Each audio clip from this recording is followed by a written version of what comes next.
말세의 징조들을 계속 우리가 공부하고 있습니다. 오늘 15절에 있는 말씀, 이제 그 빨간 글씨로 되어 있죠. 이제 예수님이 하신 말씀은 성경에 이렇게 빨갛게 기록한 성경이 많이 있습니다. 보라, 내가 도둑같이 오리니. 예수님이 오실 때는 이제 예기치 않는 때, 도둑이 올 때 무슨 예고하고 오는 게 아니죠. 갑자기 온다는 겁니다. 생각지도 않은 시간에 온다고 합니다. 누구든지 깨어라. 모든 사람이 항상 정신 차리라, 근신하라 합니다. 자기 옷을 지켜 벌거벗고 다니지 아니하며. 이제 이런 얘기하는 거 보면은 그 당시에 쉽게 말하면 마지막 때에 음란한 시대를 말하고 있습니다. 그들의 이방 종교는 주로 벌거벗고 춤추고 술 먹고 음행하고 그런 종교입니다. 그래서 하나님께서 40년 광야 40년의 율법을 통해서 훈계하는 것은 너희들이 이제 들어갈 가나안 땅은 분명히 그럴 것이다. 그래서 사람을 죽여서 피의 제사를 드리고 하여간 그런 희한한 일들. 근데 어쩌면 그렇게 요즘 우리가 살고 있는 이 시대와 똑같습니다. 하여간 유튜브 보면은 보려고 하면 하여간 왜 이렇게 따뜻한 나라에 사는지 전부 옷을 벗고 있는 사진들이 많이 나와요. 이걸 보면 알 수가 있어요. 그러니까 자기 옷을 지켜, 이 옷을 입으라는 겁니다. 그러니까 벌거벗고 다니지 아니하며 자기의 부끄러움을 보이지 아니하는 자는 복이 있도다. 이방신을 섬기고 우상 섬기고 그래서 세상 풍조에 따라가는 사람, 이런 사람들, 그런 사람들은 이제 그 부끄러움을 당한다는 겁니다. 그런데 신앙을 지키고 말씀으로 번듯하게 살아가는 하나님의 백성들은 복이 있도다 하는 겁니다. 이게 말세 당하기, 계시록에 보면 말세 당하기 전에 환란이 있습니다. 이 세상에 전쟁과 기근과 하여간 이런 모든 하여간 자연재해도 있고요. 그리고 세상이 멸망의 가증이 선 것이, 그러니까 가증된 사람이 지도자가 되면 산으로 다 도망가라 그런 게 있어요. 그러니까 질서가 없는 거죠. 그렇게 그래서 한번 하여간 말세 때는 항상 그런 환란이 있어요. 그런데 그 환란은 믿는 사람이나 믿지 않으면 다 당하는 겁니다. 힘듭니다. 그런데 지나고 나면 이제 결산을 하다 보면은 어둠의 그 자식들은, 이 세상 사람들은 이제 다 영벌, 심판을 당하고, 그 다음에 하나님의 백성들은 이제 상을 받는다. 이런 것이 이제 요한계시록을 한마디 말하면 그렇습니다. 그래서 오늘 이 말씀 쭉 중에 15절에 보라, 내가 도둑같이 오리니. 그러니까 항상 이 종말의식이라는 게 그런 거거든요. 예수님 언제 와도 내가 부끄럽지 않도록 그렇게 생각하고 말하고 생활하는 거, 이게 중요한 겁니다. 이 도둑같이 언제 올지 모르니까 항상 준비하고 있어야 됩니다. 누구든지 깨어 자기 옷을 지켜 벌거벗고 다니지 아니하며 자기의 부끄러움을 보이지 아니하는 자는 복이 있도다 하는 말씀이 오늘 본문의 이제 핵심이라고 하는 겁니다. 분명히 우리는 예수님이 다시 오실 날을 준비해야 됩니다. 슬기로운 다섯 처녀가 기름 준비하는 것처럼 항상 준비합니다. 여러분들이 잘 아는 대로 요즘 우리 미국도 보니까 결혼식을 밤에 저녁에 하는 데가 있더라고요. 옛날에 그런 거 없었죠. 근데 아마 여기서는 모이는 시간, 낮에는 바쁘니까 아마 그렇게 하는 것 같아요. 그런데 이스라엘에는 무조건 저녁에, 왜냐면 낮에는 더워서 모일 수가 없어요. 그래서 밤에 하는 겁니다. 그런데 이제 신랑이 오는데 신랑이 가까이 사는 사람이고 멀리 사는 사람이 있기 때문에 또 오다가 무슨 교통 문제가 있고 그래서 어쩔 때 보면 예상하지 못하게 시간이 길어질 때가 있거든요.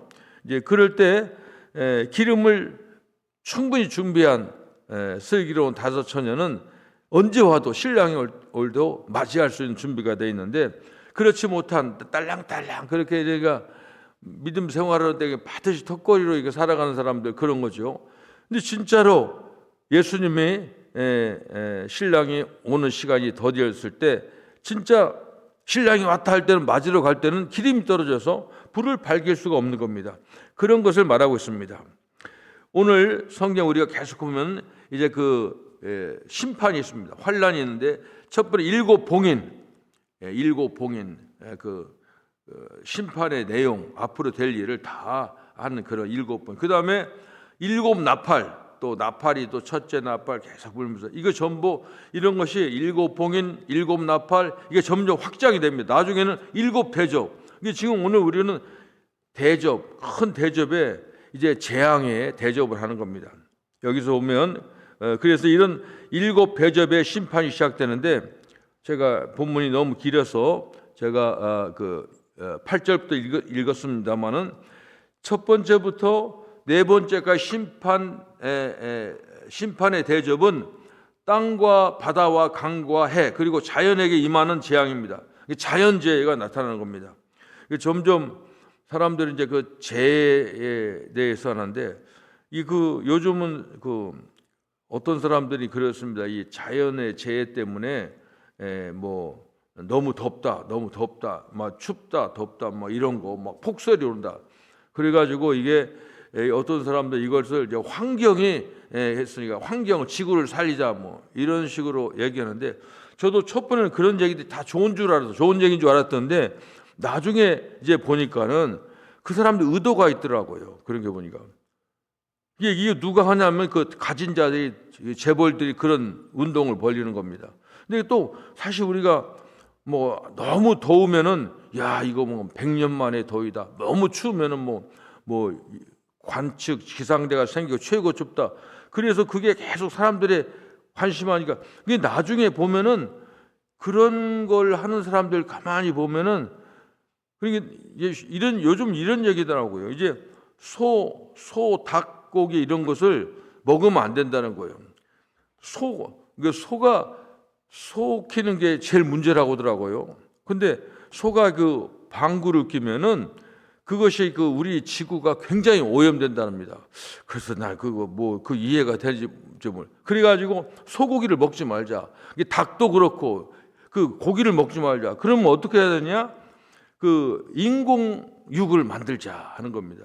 근데 알고 보면 그게 보면 나중에 보면 큰 돈 버는 사람들이 그렇게 자연히 뭐 얘기하면서 나중에 자기 이익을 추구하려고 하고 이제 이런 것들이 많습니다. 지금 이제 앞으로 세상이 어떻게 될지 모르지만 우리가 자유롭게 살 수 있는 걸 통제하는 그런 법들이 많이 생길 겁니다.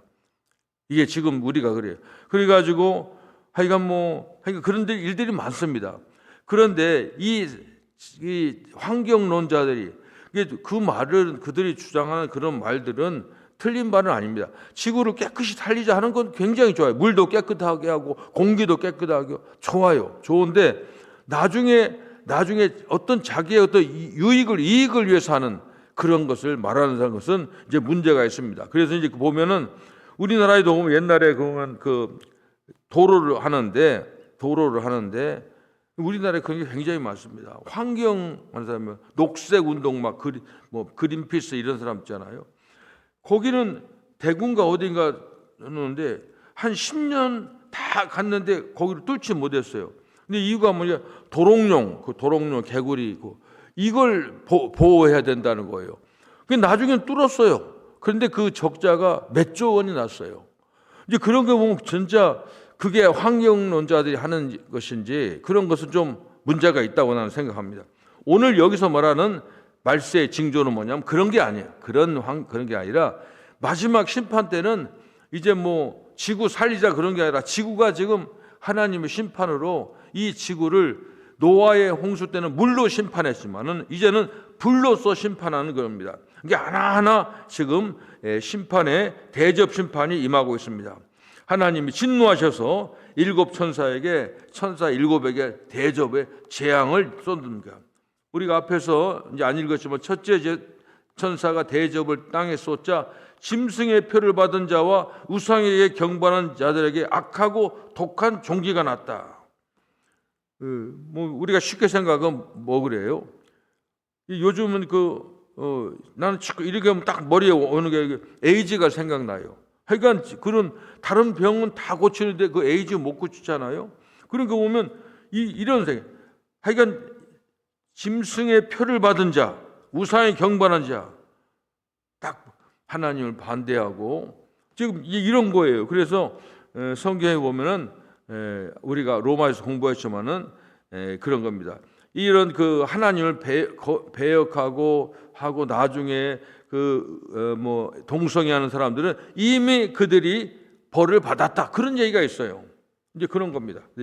악하고 독한 종기, 낫지 않는 거죠. 피부병 낫지 않는 거죠. 특히 이제 그 구약에서는요, 이 나병, 피부병을 굉장히 중요하게 생각해요. 그래가지고 나병뿐만이 아니라 반점 있는 거 그런 것은 보면, 그러니까 이건 무슨 뭐 피부병 이런 정도가 아니라 성경에 보면 이거 천형이라고 생각합니다. 나병과 하늘이 준 병이다. 하늘이 벌 내린 겁니다. 이런 첫 번째 천사가 대접을 쏟으니까 짐승의 표를 받은 자. 짐승의 표가 뭐예요? 이제 우리가 보면 14만 4천 명 앞에서 우리가 공부했죠. 그 사람들은 하나님의 이름과 예수의 이름이 이마에 찍힌 자, 이런 분들이 다 복을 받지만 짐승의 표를 받는 자, 우상에 경배하는 자들은 이런 악하고 독한 종기가 난다는 겁니다. 두 번째 천사는 이제 그 대접을 바다에 쏟자 바다가 죽은 자의 피같이 변하여 모든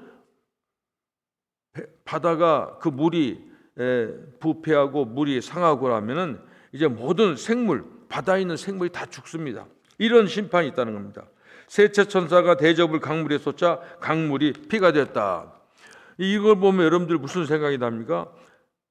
바로에게 임하였던 10가지 재앙이 생각나는 겁니다. 다 그때도 악성 종양이 나왔고요, 독종이 나왔고요.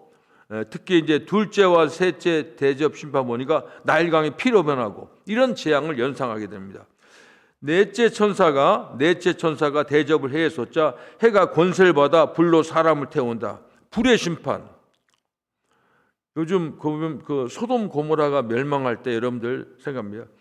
소돔 고모라 연기가 이 숯가마에서 온기 가마에서 연기가 쫙 올라가는 그런 계속 불의 심판을 받는 겁니다.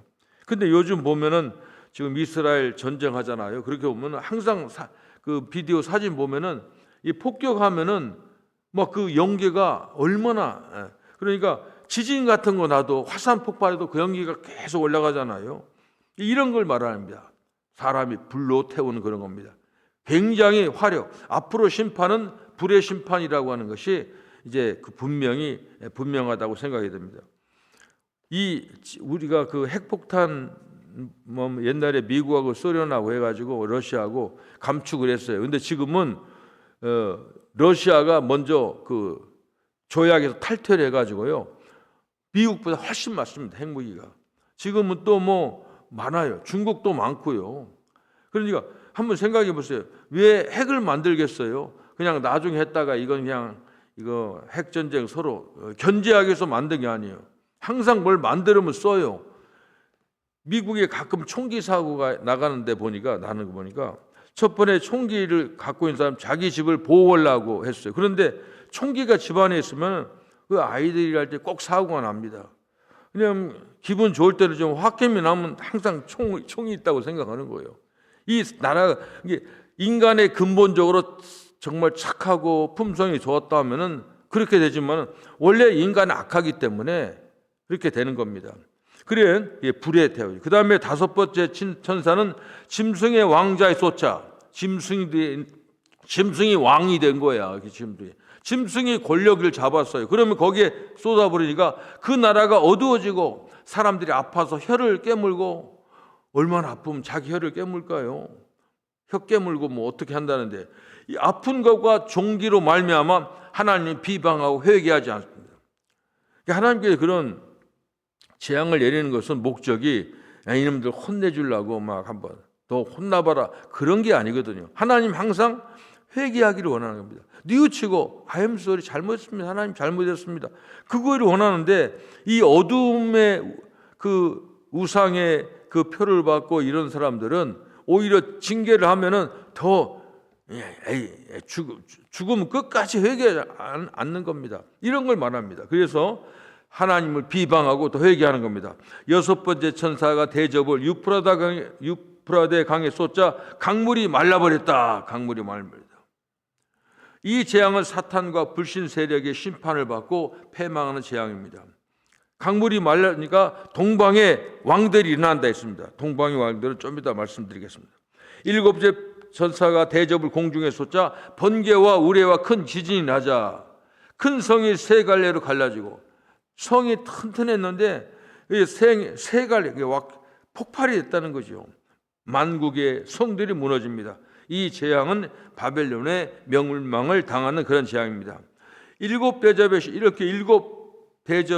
그 심판은 다른 게 아닙니다. 이것은 의인들, 하나님 백성을 심판하는 것이 아니라 사탄과 불신 세력의 최후에 완전히 심판하는 겁니다. 그런데 같이 살기 때문에 우리도 피해를 입습니다. 하나님의 심판을 통해서 회개하고 돌아오기를 원합니다. 그런데 우리가 이런 심판을 보면서 우리도 우리 자신을 돌아보면서 우리가 잘못 믿은 거, 하나님 앞에 참 부끄러운 거, 이거 회개하는 그런 시간을 가져야 됩니다. 그러면서 고난과 시련은 우리를 성숙하게 하고 예수님께 나아갈 기회를 주는 겁니다. 그래서 우리는 도둑같이 임하는 이 하나님의 말세를 준비해서 견고한 믿음을 지키고 항상 예수님 맞을 준비를 해야 됩니다. 제가 지난번에 얘기했잖아요. 마라나타, 예수님 어서 오시옵소서. 그렇게 말하는 사람 상당히 믿음이 좋은 사람이에요. 그렇죠? 언제 오세요? 전 당당합니다. 그렇죠. 그런데 우리가 잘 깊이 생각해야 됩니다. 자기를 항상 살피면서 마지막 준비를 해야 됩니다. 항상 깨어서 기도하는 우리가 돼야 됩니다. 여기서 본문에 언급된 일곱 대접 심판을 이제 우리가 보면서 해석할 때 이것은 하나하나 이런 걸 보면 요한계시록 해석하는 사람들 보면 이 첫째, 둘째 이런 걸 전부 역사적인 사건과 연관시키는 사람이 많이 있어요. 아니면 무슨 예를 들면 이것은 이럴 때다. 근데 시대에 따라 해석이 달라집니다. 요한계시록에서 심판들에 대한 묘사는 하나님이 행하실 심판들에 대한 시간표나 또 어떤 어떤 사건을 이제 그런 걸 미리 알려주는 그 목적이 있지 않는 겁니다. 그런 걸 생각해요. 그러니까 요한계시록을 잘못 해서는 항상 보고 봐라, 역사적으로 우리가 그런 일이 있었지, 보니까 이렇다는 겁니다.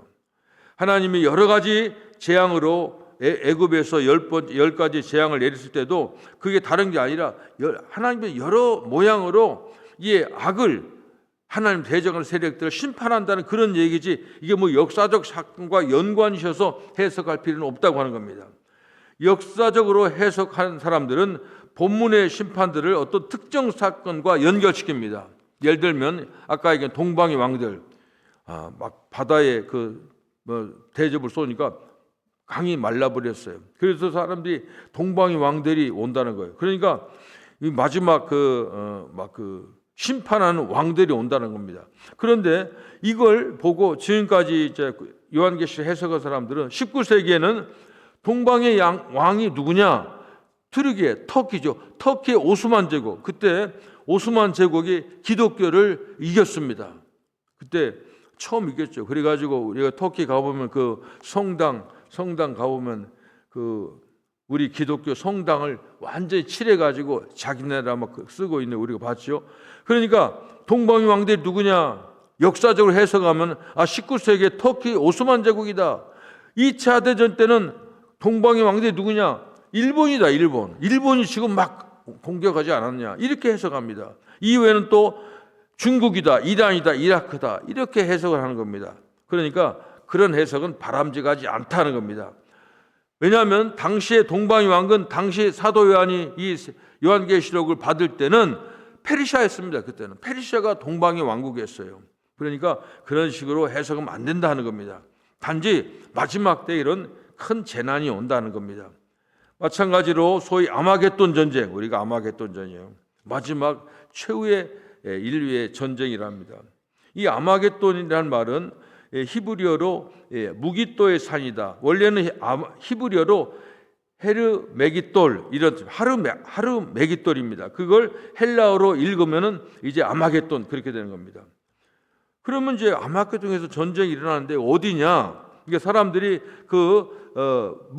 무기또의 산 이 아마겟돈의 지역을 보니까 그 이스라엘의 예루살렘 서북 쪽에 갈멜산 근방이다 이렇게 사람들이 생각합니다.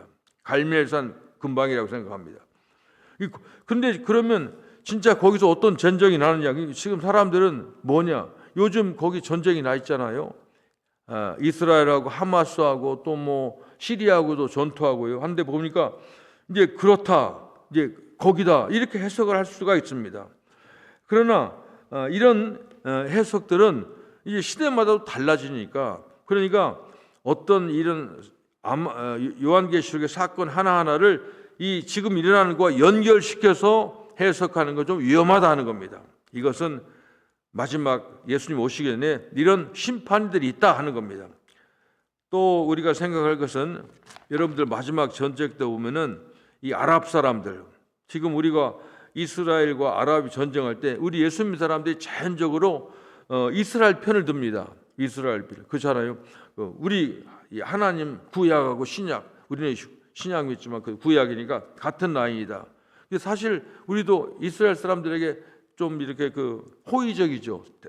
그런데 어떤 사람 전쟁은 무조건 아랍 사람들 다 멸망시키고 뭐 이렇게 생각하는 건 좀 위험해요. 왜냐하면 보면 놀랍게도 아랍 사람들이 크리스천들이 많습니다. 아랍이 크리스천들이 있어요. 그러니까 우리는 항상 이렇게 보고 어느 쪽에서 하나님의 심판은 하나님께 맡기고, 그러니까 누구를 판단하고 심판하기는 좀 어려워. 우리는 하나님은 심판해도, 그래서 우리는 항상 이런 걸 보면서 하나님은 누가 마지막 때 우리가 지금 보면 누가 천국에 가고 누가 그 지옥에 가는가 우리 눈으로도 잘 몰라요. 그리고 성경에 보면 그런 게 많잖아요. 성경에 보면 예수님께서 주여 주여 할 때 나 너 모르는데, 제가 주님하고 같이 전도도 하고 예수 잘 믿고 했는데, 근데 예수님이 아니 나 너 모르는데, 이거 굉장히 답답한 일이 생기는 겁니다.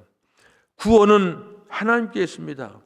우리가 구원받기 위해서 하는 게 하나도 없어요. 우리는 구원받는 조건 딱 하나, 마음으로 믿어 의에 이르고 입으로 예수를 내 구주로 고백하고 고백한 대로 살면 구원의 길을 가는 겁니다. 그 다음에 마지막 구원하는 것은 하나님께서 우리를 끌어올릴 때는 내가 점프해서 가는 게 아니라 하나님이 픽업하는 거예요. 하나님께 맡기는 겁니다. 지금 세상이 너무너무 어려움에 있습니다. 그러니까 한국은 지금 너무너무 어려워요. 예수 믿는 사람들이 잠도 못 자고 저희 난리가 났어요. 지금 난리가 났어요. 이런 때 이게 보면 자꾸 이 성경, 제가 요한계시록 공부하니까 짝짝 들어맞아요. 그런다고 그거 봐라 이러니까 딱딱 이렇게 해서 잘못 이단이 되는 겁니다. 요한계시록을 접하는 건 분명히 예수님 다시 오시는데, 예수님 올 때까지 우리가 어떻게 살아야 되느냐, 바로 믿고 바로 살아가는 겁니다. 그 특별한 예수 믿는다고 무슨 특별한 이상한 짓 하고 무슨 옷을 이상하게 입고 어디 산에 가고 그런 게 아닙니다. 그냥 잘 사는, 괜찮게 살아가는 거예요. 우리가 할 일은 하나도 없어요. 하나님이 다 2000년이 하신 거 그냥 믿고 고백하고, 예수님 나를 위해서 해준 일을 믿고 감사해서 그걸 믿고 내가 새 사람이 되어서 새 사람으로 하나하나 살아가는 겁니다. 조그마한 일이지만 어제도 우리가 이제 전도하면서 느끼는 건데, 전도하면 느끼는데, 그들이 이제 돌아가며 전도해 보면 어제도 전도사님이 그러더라고요. 우리가 전도한 이것이 얼마나 효과가 나는지 모르지만, 그러나 저희들은 예수 이름을 전했사오니 하나님께서 열매는 하나님 거두어 주셨다. 그렇습니다.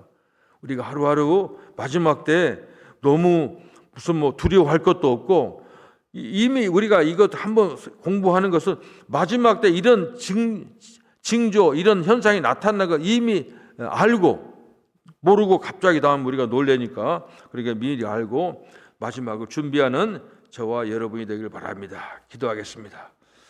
하나님 감사합니다. 이 세상이 너무도 어렵습니다. 참으로 우리 예수님 다시 오실 날이 가까운 징조들이 많이 나타납니다. 하나님 지금까지 참으신 것은 우리 한 사람 한 영혼이라도 구원하기 위해서 참으신 줄 믿습니다.